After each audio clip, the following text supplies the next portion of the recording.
Hi, my name is Manyu and I am a member of NCAPDA's Youth Intern Team. As you may know, every community in America is being impacted by an opioid overdose epidemic, which is related to either painkillers prescribed by a doctor or illegal opioids such as heroin. What many do not know is that those who overdose from opioids can survive if a life-saving medication called naloxone is administered quickly enough. Naloxone is readily available and very easy to use. This training video will demonstrate how to recognize an overdose and respond to it. You'll also learn who should carry naloxone, how you can get your own naloxone rescue kit, and we've identified some helpful resources we recommend you check out.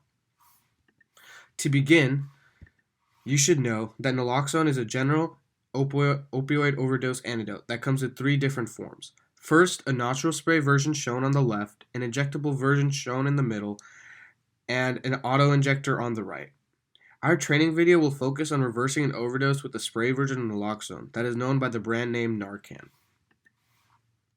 It is important that everyone knows what the signs of an overdose are. Important things to look for are unresponsiveness, loss of consciousness, slow or stop breathing, choking sound, discoloration of fingernails or lips, and there may be vomiting as well. To rescue someone from an overdose, you'll need to assess their condition, using signs of an overdose and whether you can rouse them. First, try shouting their name and shaking them to see if they'll respond.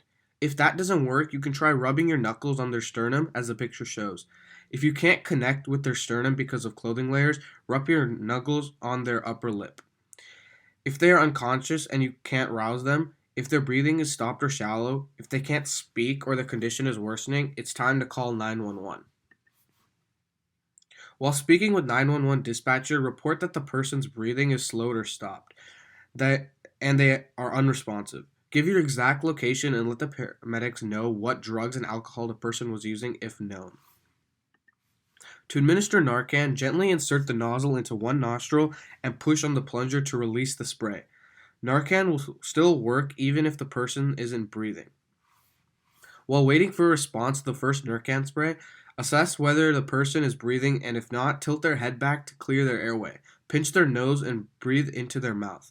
Begin with 2 breaths and then continue to breathe once every 5 seconds until they begin breathing on their own or help arrives. If the person is not revived within 2 to 5 minutes after the first dose of Narcan, use a second applicator in the rescue kit to deliver a second dose of Narcan. This can be done in either nostril. Continue rescue breathing as necessary. Place the person in the rescue position shown here as soon as you can. The position will keep their breathing passages open and keep them from aspirating if they vomit. It is important to keep in mind that naloxone in any form only lasts between 30 and 90 minutes, and depending on the level of opioid in the person's system, they could overdose again. They may also wake up combative or may want to immediately use opioids again, so it's important to stay with them. It is important that they go to the ER for monitoring and further medical support, especially if they can't walk or talk normally. If they refuse to go, a friend or family member needs to stay with the person for several hours to make sure they don't overdose or use again. Remember that any form of naloxone can only reverse an opioid overdose, but it still may reverse the overdose if opioids are one of multiple substances the person has consumed. Don't ever be afraid to use naloxone. It can't hurt the person even if their medical emergency is from something other than an overdose. It is better to be safe than sorry. It is important to know that most states now have a Good Samaritan Law that provides some level of immunity if you call 911 to save a life. So even if you've been illegally using drugs or alcohol, you should not be arrested. Check your state's Good Samaritan Law to determine the specific levels of immunity where you are.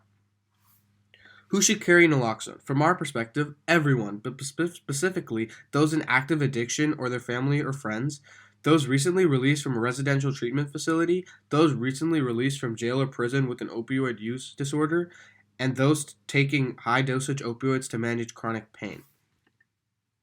You can get naloxone from multiple sources as shown here. Most medical insurances plans cover naloxone if you purchase it using a doctor's prescription or directly from a pharmacy without a prescription. Otherwise, clinics typically provide it at no cost. You can also get a free kit mailed to you through the Naloxone for All program's website. Please contact NCAPDA for assistance if you have trouble assessing naloxone in your area. Here are a few resources we'll hope you'll check out.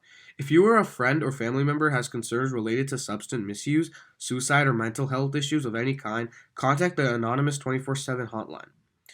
Visit NIDA for Teens website where fact-based information is provided that can empower you to make informed decisions about using and misusing drugs of all types. Watch the What is Naloxone video to learn more about opioids, how they affect the brain, and how an opioid overdose can be overturned with naloxone. Thank you for watching this training video. We hope you found it helpful.